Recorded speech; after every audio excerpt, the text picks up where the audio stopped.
அனைவருக்கும் வணக்கம். நம்ம டெய்லியும் காம்படிட்டிவ் எக்ஸாம் பாயிண்ட் ஆஃப் வியூல ஹிந்தி நியூஸ் பேப்பர் பார்க்குறோம். இன்னைக்கு என்ன இம்பார்ட்டன்ட் நியூஸஸ் இருக்குது அப்படிங்கிறத பார்ப்போம். ஸோ ஃபஸ்ட்டு தலைப்புச் செய்தியில் பார்த்தோம்னா 9 killed in rail accident in Bengal அப்படின்னு சொல்லியிருக்காங்க. ஓகேவா? ஸோ ஜூன் மாதம்னா என்னென்னு தெரியல, அடிக்கடி நமக்கு இந்த ரயில்வே ஆக்சிடென்ட் அப்படிங்கிறது நடந்துகிட்டே இருக்குது. போன வருஷம் ஜூன் மாதம் பார்த்தோம்னா நமக்கு ஒடிசாவில் பலோஷோர் அப்படிங்கிற அந்த பகுதியில் பார்த்தோம்னா ஒரு 3 ட்ரெயின் வந்து கொலைட் ஆகிருக்கும். ஓகேவா? ஸோ இந்த ஜூன் மாதம் என்ன ஆயிருக்கு அப்படின்னு பார்த்தோம்னா நமக்கு ஒரு எக்ஸ்பிரஸ் ட்ரெயின் நிற்கிது, பின்னாடி வந்த ஒரு கூட்ஸ் ட்ரெயின் வந்து இடிச்சிருச்சு. ஓகேவா? ஸோ என்ன ஆச்சு அப்படின்னு பார்த்தோம்னா நமக்கு ரெட் சிக்னல் போட்டிருக்காங்க, அதனால இந்த எக்ஸ்பிரஸ் பேர் கஞ்சன்ஜுங்கா எக்ஸ்பிரஸ் அப்படின்னு சொல்கிறோம். ஓகேவா? ஸோ இந்த கஞ்சன்ஜுங்கா எக்ஸ்பிரஸ் வந்து நின்றுட்டு இருக்கு. ஓகேங்களா? ரெட் சிக்னல் போட்டாங்க, நின்றுட்டு இருக்கு. பின்னாடி வந்த கூட்ஸ் ட்ரெயின் பார்த்தோம்னா கூட்ஸ் ட்ரெயினுக்கு கிளியரன்ஸ் கொடுத்துட்டாங்க. ஏன்னா சிக்னல் கோளாறாக இருக்குது, எல்லா சிக்னலும் ரெட்டாக தான் இருக்கும், நீங்கள் எங்கேயும் நிற்க வேண்டாம், நீங்கள் பாட்டுக்கு போயிட்டே இருங்க அப்படின்னு சொல்லி ஸ்டேஷன் மாஸ்டர் கிட்ட இருந்து கிளியரன்ஸ் வந்துருச்சு. அதனால இந்த கூட்ஸ் ட்ரெயின் என்ன பண்ணுது அப்படின்னா அவங்க ஒரு ஸ்பீடில் வந்துட்டே இருக்காங்க. பார்த்தோம்னா ஆப்போசிட்டில் அதே ட்ராக்ல பார்த்தோம்னா இந்த கஞ்சன்ஜுங்கா எக்ஸ்பிரஸ் நிற்கிது. ஷார்ட் டைமில் பிரேக் அடிக்க முடியல, டைரெக்டாக போய் கொலைட் ஆயிடுது. ஓகேங்களா? ஸோ அப்படி கொலைட் ஆனால தான் இப்படி இருக்குது நமக்கு. ஓகேவா? ஸோ கொலைட் ஆயிருச்சு. உயிரிழப்புகள் அப்படிங்கிறது ஏற்பட்டிருக்கு. நிறைய பேர் வந்து காயமடைஞ்சு மருத்துவமனையில் வந்து அனுமதிக்கப்பட்டிருக்காங்க. சரிங்களா? கிட்டத்தட்ட ஒரு 9 பேர் இறந்திருக்காங்க அப்படிங்கிறது இனிஷியல் ரிப்போர்ட்ஸாக நம்ம பார்க்குறோம். சரிங்களா? ஸோ எந்த ஸ்டேஷன் டு எந்த ஸ்டேஷன் இந்த ட்ரெயின் போகுது அப்படின்னு பார்த்தோம்னா ரங்பானி ஸ்டேஷன்லேருந்து சாத்தர்கட் ஸ்டேஷனுக்கு தான் போகிறாங்க. ரங்பானிலேருந்து கிளம்புறப்போ ஸ்டேஷன் மாஸ்டர்கிட்ட இருந்து கிளியரன்ஸ் வருது. என்ன சொல்கிறாங்க, சிக்னல்லாம் வந்து சிக்னல் கோளாறாக இருக்குது, நீங்கள் பாட்டுக்கு போயிட்டே இருங்க அப்படின்றத சொல்கிறாங்க. சாத்தர்குட் வரைக்கும் போயிருங்க, உங்களுக்கு கிளியரன்ஸ் இருக்குது, எங்கேயும் நிற்க தேவையில்லை அப்படின்னு சொல்கிறாங்க. ஆனால் அப்படி போயிட்டு இருக்கப்ப கஞ்சன்ஜுங்கா எக்ஸ்பிரஸ் வந்து லைனில் அதே ட்ராக்ல நின்றுட்டுருக்கு. ஸோ அப்படியே போய் ஆக்சிடென்ட் ஆயிடுச்சு. ஸோ எதனால் அந்த கஞ்சன்ஜுங்கா எக்ஸ்பிரஸ் வந்து ட்ராக்ல நின்றுட்டு இருந்துச்சு, எப்படி இந்த ரங்பானியோட ஸ்டேஷன் மாஸ்டர் கூட்ஸ் ட்ரெயினுக்கு வந்து ஒரு கிளியரன்ஸ் கொடுத்துருப்பாங்க, இந்த கூட்ஸ் ட்ரெயின் என்ன வேகத்தில் வந்திருக்கும், எமர்ஜென்சி பிரேக்கெல்லாம் போட்டாங்களா இல்லையா அப்படிங்கிற மாதிரியான இன்வெஸ்டிகேஷனை இப்போ ஆரம்பிச்சிருக்காங்க. ஓகேவா? ஸோ அதை நம்ம ஒரு செய்தியாக பார்க்குறோம். இதே எக்ஸாம் பாயிண்டோட எப்படி ரிலேட் பண்ணலாம் அப்படின்னு பார்த்தோம்னா அங்கே தான் நமக்கு கவச் அப்படிங்கிற ஒரு சிஸ்டம் வருது. ஓகேவா? கவச் அப்படிங்கிற சிஸ்டம் கேள்விப்பட்டிருப்பீங்க, போன வருஷமே கேள்விப்பட்டிருக்கணும், ஒடிசா ஆக்சிடென்ட் அப்பயே. இந்த கவச் அப்படிங்கிற சிஸ்டம் என்ன அப்படின்னு பார்த்தோம்னா ட்ரெயின் கொலிஷன் அவாய்டன்ஸ் சிஸ்டம் அப்படிங்கிற பேர்ல தான் இதை அறிமுகப்படுத்துறாங்க. ட்ரெயின் கொலிஷன் அவாய்டன்ஸ் சிஸ்டம் அப்படின்னு சொல்றோம். ஓகேவா? Train collision avoidance system TCAS அப்படிங்கிறது 2012 இருந்து இதை டெவலப் பண்ண ஆரம்பிச்சோம். நம்ம கிட்டத்தட்ட ஏறக்குறைய கம்ப்ளீட்டா 2022க்குள்ள டெஸ்ட் பண்ணி 2022 ஓரளவுக்கு ஃபுல்லாகவே கம்ப்ளீட் பண்ணி முடிச்சிட்டோம். ஓகேங்களா? ட்ரெயின் கொலிஷன் அவாய்டன்ஸ் சிஸ்டம், அதுக்கு பேர் தான் கவசம் அப்படின்னு சொல்றோம் இல்லையா, அதான் இந்த கவச் அப்படிங்கிற விஷயம். ஆட்டோமேட்டிக்காக ட்ரெயினோட பிரேக்கை வந்து ஆட்டோமேட்டிக் பிரேக்கிங் சிஸ்டம் அப்படின்னு சொல்லுவாங்க. ஸோ இன்கேஸ் நமக்கு ரெட் சிக்னல் போட்டிருக்கு, டிரைவர் தூங்கிட்டாப்ல, அந்த லோக்கோ பைலட் தூங்கிட்டாப்ல அப்படின்னா இந்த கவச் சிஸ்டம் ஒரு ட்ரெயினில் பொருத்தப்பட்டிருந்துச்சு அப்படின்னா அந்த ட்ரெயினே ஆட்டோமேட்டிக்காக பிரேக் அடிச்சிடும். ஓகேங்களா? ஒரு ரயில்வே கேட் இருக்கு, லெவல் கிராசிங் அப்படின்னு சொல்லுவோம், நம்ம பாஷையில் சொல்லணும்னா ரயில்வே கேட் இருக்கிறப்போ இந்த ட்ரெயின் வந்து ஹாரன் அடிக்கணும். ஓகேவா? அந்த மாதிரி ஹாரன் அடிக்க தவறிட்டாங்க அப்படின்னா கவச் சிஸ்டமே வந்து ஹாரன் அடிச்சிடும். இந்த மாதிரி பல அட்வான்ஸ்டு ஃபீச்சர்ஸ் இருக்கக்கூடியது தான் இந்த கவச் அப்படிங்கிற தொழில்நுட்பம். சரிங்களா? இந்த கவச் அப்படிங்கிற தொழில்நுட்பத்தை இந்தியன் ரயில்வேஸ் இந்த மாதிரியான ட்ரெயினில் பயன்படுத்தி இருந்தாங்க அப்படின்னா இந்த மாதிரியான விபத்துகளை தவிர்த்திருக்கலாம். போன வருஷம் ஒடிசாவில் நடந்த அந்த பலோசோர் விபத்துலையும் சரி, இப்போ வெஸ்ட் பெங்காலில் நடந்த இந்த விபத்துலையும் சரி பார்த்தோம்னா நமக்கு அந்த கவச் சிஸ்டம் அப்படிங்கிறது பொருத்தப்படலை. இது இருந்துருச்சு அப்படின்னா நமக்கு அந்த கொலிஷனை வந்து அவாய்ட் பண்ணியிருக்கலாம் அப்படிங்கிறத அதையும் ரயில்வே தரப்புல இருந்து தான் நமக்கு சொல்கிறாங்க. அப்போ கொலிஷன் அவாய்டன்ஸ் சிஸ்டம் இந்த ஒரு கவச் அப்படிங்கிற இந்த விஷயத்தை இம்ப்ளிமெண்ட் பண்ணுறதுக்குன்னு ஒரு சில ப்ரொசீஜர்ஸ் இருக்குது. அந்த ப்ரொசீஜரல் டிலேஸ் ஆகிட்டு இருக்கு, இம்ப்ளிமெண்டேஷன் டிலேஸ் ஆகிட்டு இருக்கு. அதனால தான் நமக்கு என்ன பண்ண முடியல, கவச் அப்படிங்கிற சிஸ்டத்தை எல்லா ட்ரெயின்லையும் ஒரே நேரத்தில் இம்ப்ளிமெண்ட் பண்ண முடியல. ஓகேங்களா? இப்போதான் படிப்படியாக பண்ணிட்டு இருக்காங்க. ஒரு 40% கிட்ட தான் கம்ப்ளீட் ஆயிருக்கு. இன்னமும் படிப்படியாக நம்ம 100% கம்ப்ளீட் பண்ணிட்டோம் அப்படின்னா இந்த மாதிரியான விபத்துகள், இந்த மாதிரியான உயிரிழப்புகள் அப்படிங்கிறத நம்மளால தவிர்க்க முடியும். சரிங்களா? ஸோ கவச் அப்படிங்கிற சிஸ்டத்தை பற்றி நம்ம எக்ஸாம் பாயிண்ட் ஆஃப் வியூல ஒரு ட்ரெயின் விபத்து ஏற்பட்டிருக்கு. அப்போ ட்ரெயின் விபத்தை தடுக்கிறதுக்காக இந்திய அரசாங்கம் என்ன பண்ணியிருக்கு அப்படின்னு பார்த்தோம்னா இந்த கவச் அப்படிங்கிற சிஸ்டத்தை கொண்டு வந்திருக்காங்க. இப்போ இந்த கவச் அப்படிங்கிற சிஸ்டத்தை பற்றி நம்ம தெரிஞ்சுக்கிறோம். சரிங்களா? ஸோ அதுதான் முதல் நியூஸில் நம்ம பார்க்குறோம். ஸோ அடுத்தது பார்த்தோம்னா நமக்கு 18வது லோக்சபா தேர்தல் நடந்திருக்கும். ஓகேவா? இந்த 18வது லோக்சபா தேர்தலில் நமக்கு யார் வின் பண்ணாங்க அதெல்லாம் நமக்கு தெரியும். ஸோ ஒரு பெக்குலியரான விஷயம் நடந்துச்சு. என்ன அப்படின்னு பார்த்தோம்னா நமக்கு இந்த ராகுல் காந்தி அவர்கள், ஓகேங்களா, ராகுல் காந்தி அவர்கள் 2 தொகுதியில் போட்டிட்டு இருப்பாங்க. ஒன்று ரேபெர்லி அப்படிங்கிற தொகுதி எங்கன்னா உத்தரப்பிரதேசில், இன்னொன்று பார்த்தோம்னா வாயநாடு எங்கன்னா அப்படி கேரளாவில். ஓகேவா? 2 தொகுதியில் போட்டிட்டு இருப்பாங்க. 2 தொகுதியிலுமே வின் பண்ணியிருப்பார். ஓகேவா? ரேபெர்லிலையும் வின் பண்ணியிருப்பார், வாயநாட்டிலையும் வின் பண்ணியிருப்பார். ஓகேவா? ஸோ இப்போ என்ன ஆகுது அப்படின்னு பார்த்தோம்னா ஒரு மக்களவை உறுப்பினர், ஓகேவா, ஒரு மக்களவை உறுப்பினர் ஒரு தொகுதியை மட்டும்தான் பிரதிநிதித்துவப்படுத்த முடியும். ஓகேங்களா? ஒரு மக்களவை உறுப்பினர் 2 தொகுதிகளை பிரதிநிதித்துவப்படுத்த முடியாது. அதே தான் சட்டமன்ற உறுப்பினர்களுக்கும். சரிங்களா? ஒரு எம்எல்ஏவா இருந்தாலும் சரி, ஒரு எம்பியாக இருந்தாலும் சரி, என்னதான் பண்ண முடியும்? ஒரு தொகுதியை தான் ரெப்ரசன்ட் பண்ணி இருக்க முடியும். ஒரே நேரத்தில் 2 தொகுதியோட ரெப்ரசன்டேட்டிவா இருக்க முடியாது. ஓகேவா? அப்ப என்ன பண்ணணும்னா தேர்தல் முடிவுகள் அறிவிக்கப்பட்ட நாள்ல இருந்து 14 நாட்களுக்குள்ள நம்ம என்ன பண்ணணும்? ஏதாவது ஒரு தொகுதியில இருந்து நான் ரிசைன் பண்றேங்கிறத ஒன்று ஸ்பீக்கர் கிட்டயோ இல்லை எலெக்ஷன் கமிஷன் கிட்டயோ நம்ம சொல்லியிருக்கணும். ஓகேவா? அந்த டேட் முக்கியம். தேர்தல் முடிவுகள் அறிவிக்கப்பட்டு 14 நாட்களுக்குள்ள, தேர்தல் முடிவுகள் அறிவிக்கப்பட்டு 14 நாட்களுக்குள்ள, எலெக்ஷன் ரிசல்ட் வந்து 14 டேஸ்ல.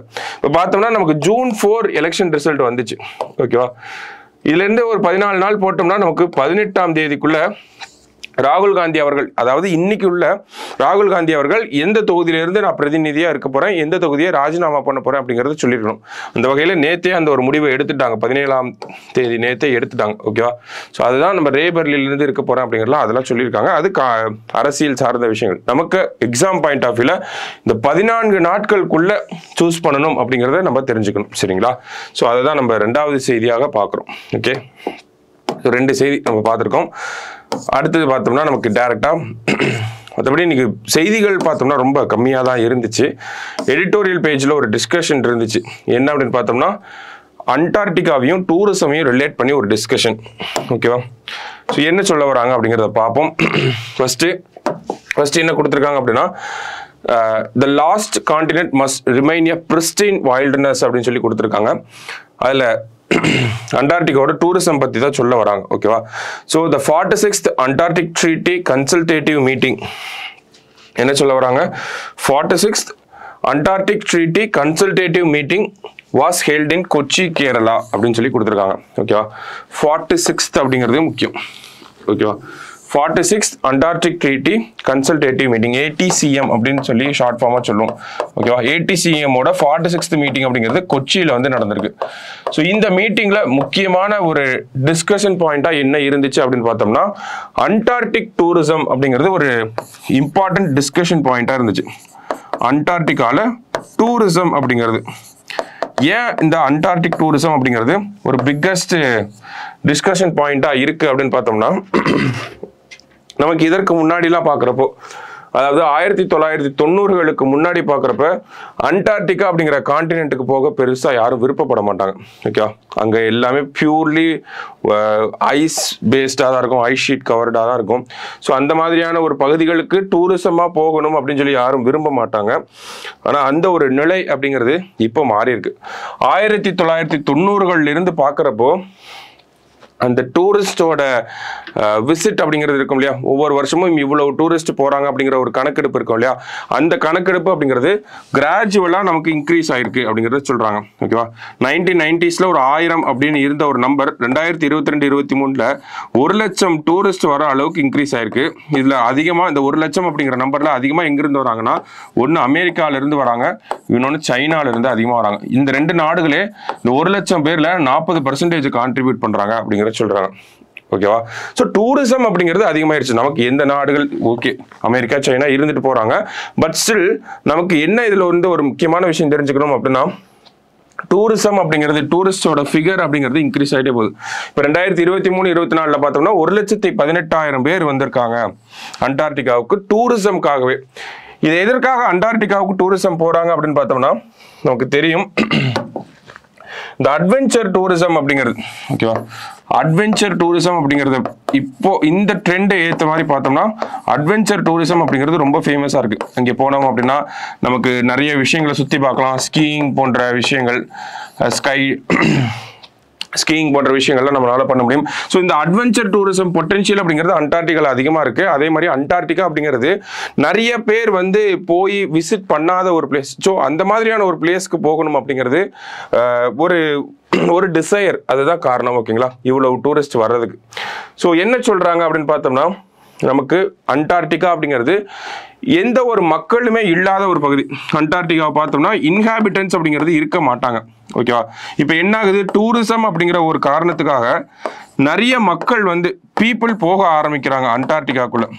இப்போ மக்களோட பிரசன்ஸ் இருக்கப்போ என்ன ஆகுது அப்படின்னு பார்த்தோம்னா அந்த இடத்துடைய என்விரான்மெண்ட் அஃபெக்ட் ஆகுது அப்படிங்கிறது தான் முக்கியமான பிரச்சனை ஓகேவா.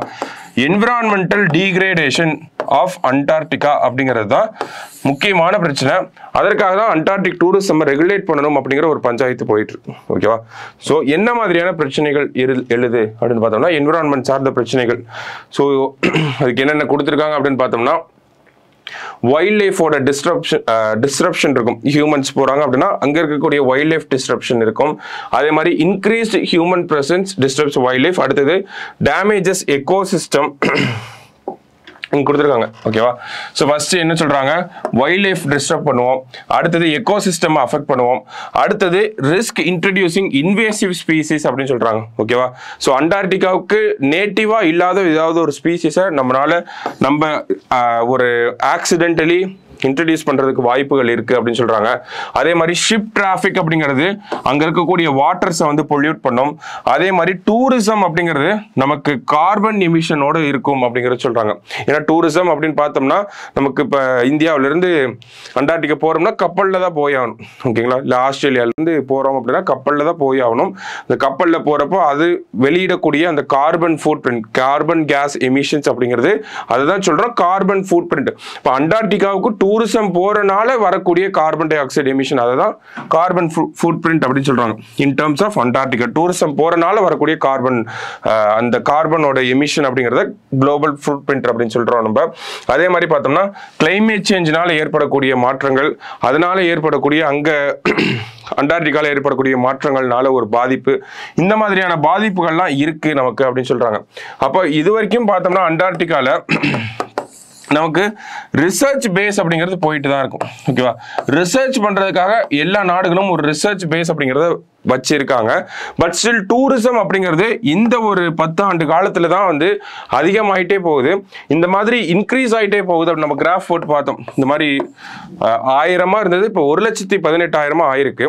அப்ப இன்க்ரீசிங் இன் டூரிசம் அப்படின்ற பார்த்தோம்னா அது கொஞ்சம் கொஞ்சமா அண்டார்டிகாவோட எக்கோ சிஸ்டம், அங்க இருக்கக்கூடிய பயோடைவர்சிட்டி, அங்க இருக்கக்கூடிய பிளான்ட்ஸ் அண்ட் அங்க இருக்கக்கூடிய அனிமல்ஸ் அண்ட் ஸ்பீசிஸ் இது எல்லாத்தையுமே அஃபெக்ட் பண்ணிரும் அப்படிங்கறத சொல்றாங்க. அதே மாதிரி நம்ம போனோம் அப்படின்னா ஹியூமன்ஸோட பிரசன்ஸ் இருந்துச்சு அப்படின்னா அந்த இடத்துல கண்டிப்பா பொல்யூஷன் அப்படிங்கிறது இருக்கும். ஸோ இந்த மாதிரியான ஃபேக்டர்ஸ் எல்லாம் அண்டார்டிகாவில் தாங்கிக்கக்கூடிய சக்தி அப்படிங்கிறது அதுக்கு இல்லை அப்படிங்கிறதா சொல்ல வராங்க ஓகேவா. ஸோ நமக்கு என்ன பார்த்துருக்கோம் அப்படின்னா அண்டார்டிகாவோட டூரிசம் பத்தி பார்த்துருக்கோம். ஸோ இப்போ அண்டார்டிகாவில் டூரிசம் அப்படிங்கிறதா பிரச்சனையா இருக்கு. அதை ரெகுலேட் பண்றதுக்காக ஏதாவது ட்ரீட்டி இருக்கா, இன்டர்நேஷனல் லெவலில் ஏதாவது ஒரு ஒப்பந்தங்கள் இருக்கா அப்படின்னு பார்த்தோம்னா 2 விஷயம் இருக்கு.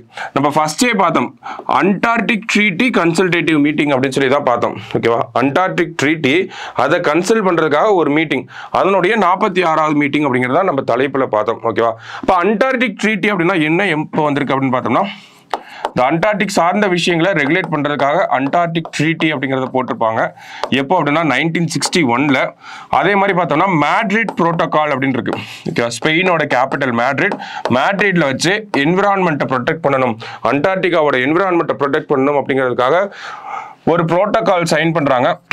அதுதான் நம்ம மேட்ரிட் புரோட்டோகால் அப்படின்னு சொல்றோம். இது 1991ல சைன் பண்ணியிருக்கோம் ஓகேவா. அடுத்தது பார்த்தோம்னா நமக்கு IAATO அப்படிங்கிற ஒரு பாடியும் இருக்கு. ஓகேவா? ஸோ இவங்க தான் வந்து இந்த day to day activities in Antarctica, இந்த அண்டார்டிக் டூரிசம் இதெல்லாம் மெயின்டைன் பண்ணக்கூடிய ஒரு அமைப்பு.